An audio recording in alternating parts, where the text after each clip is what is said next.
Good evening. Tonight we have something of a Schubert curiosity. Just as Beethoven was planning a 10th symphony when he died, so Schubert was working on his 10th. At the time of his death, 3 movements had been sketched in piano score.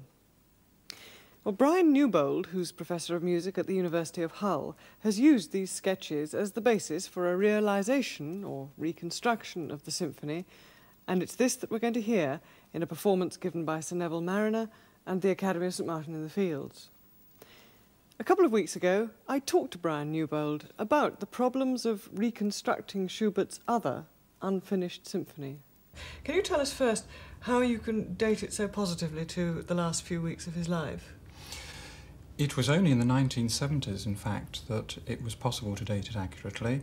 Until then, it had been misdated as an 1818 work, written when Schubert was 21, because it happened to be part of a bundle which had been in the Vienna Library, on the first page of which was the date 1818. But in the 1970s, new research techniques established that it was a much later work. This was mainly research into paper types, watermarks and so on, and Schubert's habits of using paper. These established that the work was written in the last 3 months or so of his life. And this was then confirmed by new research into Schubert's handwriting and the changes in it over his lifetime. Because in fact there are several extant symphonic sketches, aren't there? There are.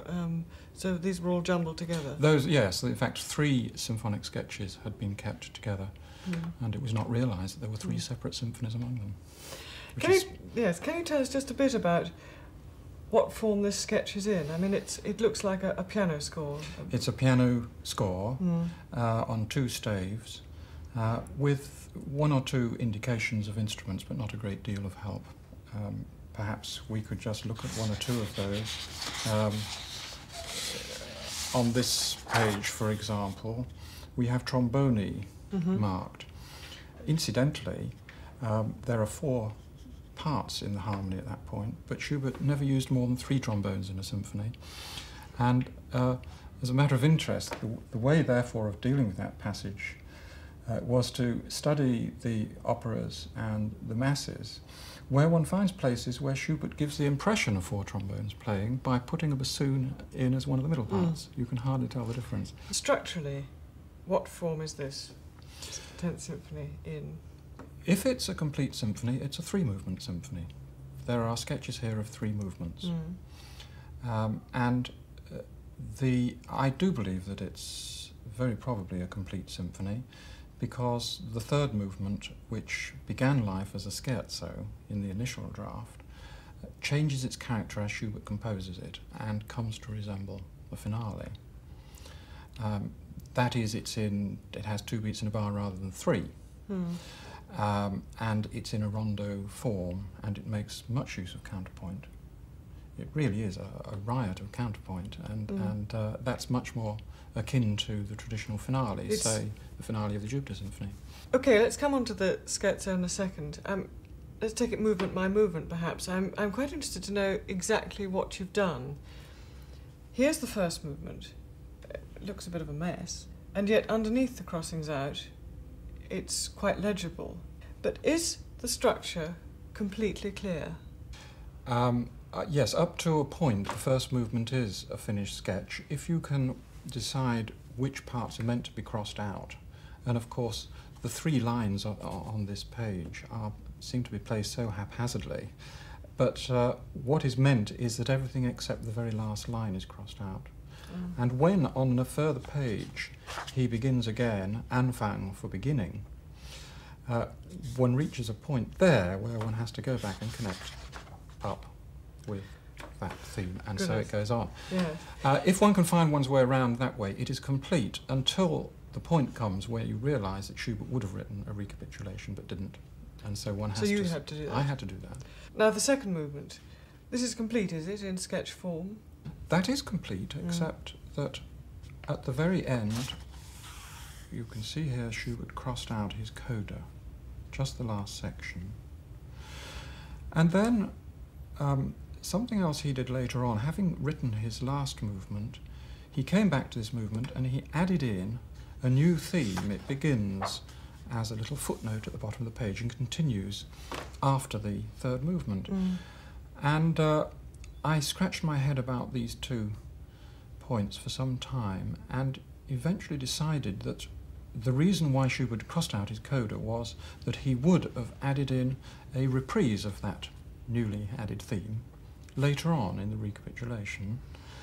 In fact, he couldn't. I tried to work it into the recapitulation but couldn't.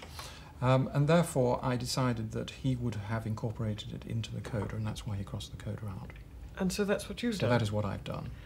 And now this problematic scherzo stroke last movement. From what you said earlier, are you implying that he began to write a normal scherzo with a trio and actually got sidetracked into something else? That's what I think happened.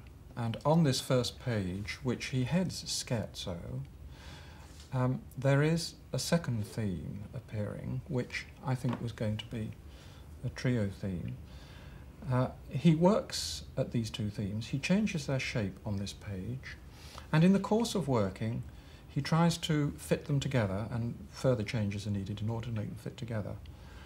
By the bottom of that first page, he decided that this was only a worksheet, it wasn't a continuity draft anymore, so he began again on another page, and this time he omitted the heading scherzo, which may be significant, but not necessarily. But what is significant is that what now takes shape from here on right through to the end of the movement is not a traditional scherzi with little short sections which are repeated with a separate trio, but it is a through-composed rondo in the form of a typical symphonic finale. It has 2 beats in a bar, it is highly contrapuntal, and it behaves rather more as a finale than as a scherzo, although the 2 themes of scherzo and trio remain and are eventually combined. I have to ask this question, Professor Newbould. Is it worth it? In the concert hall, we all know the Symphony No. 9 of Schubert as one of the greatest symphonies ever written.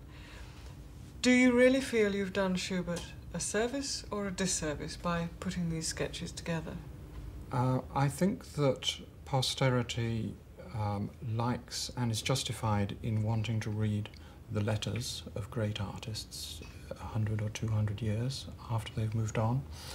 I think that anybody who has a keen interest in Schubert would like to know what kind of symphonies he tried to write but didn't complete. A musicologist can sit in a library, can look at the page and can hear the music instantly, but there are many who can't do that, and it is for them, I think, that this job has to be done.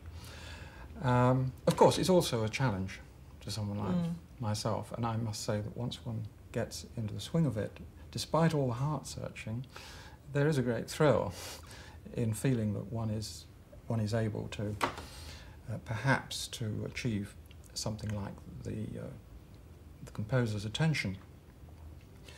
But I feel that one has to complete the work to make it performable, because orchestras don't play sketches, and it's only by therefore completing the symphony, or certainly completing movements, that many people are going to be able to hear the work.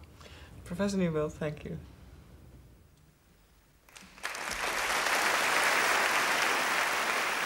Sir Neville Marriner conducts the Academy of St Martin in the Fields, led by Christopher Warren Green, in a performance of Schubert's Symphony No. 10.